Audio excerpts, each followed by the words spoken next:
ini menunjukkan bahwa sebenarnya kemenangan yang diperoleh ini bukan semata-mata karena kualitas individu, tapi justru skema permainan dari Bojana Hodak sendiri. Sebenarnya menurut kalian gimana? Gini, kalau misalnya setiap tim itu punya namanya set piece rutin. Betul. Arsenal ngakuin itu. Iya, tahu. Ya dong. Arsenal Pegang-pegang set piece kiper kan. FC. Bahkan ini ada beberapa tim tuh yang sampai nyewa UFC Iya. di Premier League. Jadi nyewa UFC buat latihan corner gitu. Habib disewa. Enggak dong. Enggak. Nyewa beneran. Jadi nyewa UFC gitu buat latihan corner. Terus lanjut. Iya, jadi punya set piece rutin. Jadi apa yang dilakukan oleh Persib yang kebetulan biasanya Barba yang cetak gol. Iya. Di sini Barba nggak ada yang digantiin Cesar. Di sini seenggaknya nggak buktiin satu hal nih, bahwa apa yang dilakukan Persib di sesi latihan itu works. Iya. Bahkan mungkin kasarnya kalau gue nyundul pun gol di situ. Karena set piece rutinnya. Ini ngomongnya sambil bawa motor loh. Iya, lu Gimana? nyundul gitu.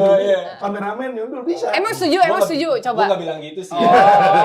Gila bela Karena bener. bahasa kasarnya gini, dalam latihan itu namanya otomatisasi kan. Betul. Ketika satu temen lu lari, si yang di kanan misalnya, di kiri ini gak usah banyak mikir. Iya, bener ini. Gak usah nunggu bola datang, lu langsung lari aja. Itu sesuatu yang dilatih berkali-kali.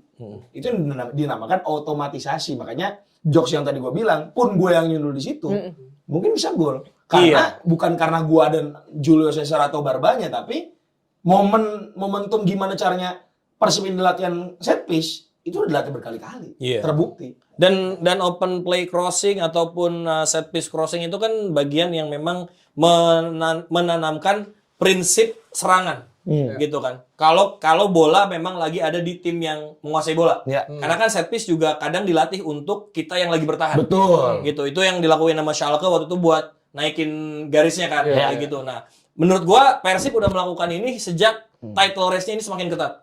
Ketika lawan Bayangkara misalnya yang mereka comeback, itu kan banyak banget atau ada beberapa peluang crossing yang akhirnya bisa jadi gol. Salah satunya ketika Livin akhirnya ngirim bola ke si Berguinho gitu. Terus satu-satunya gol kemenangan yang orang juga pada bilang ugly win karena golnya di menit ke-1 waktu lawan PSM.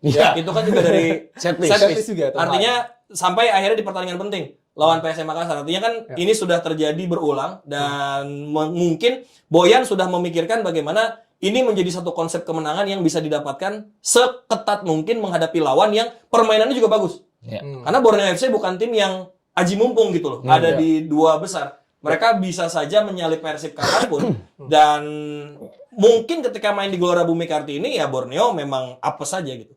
Slip dan gak bisa menembus pertahanan Persijap yang memang bagus.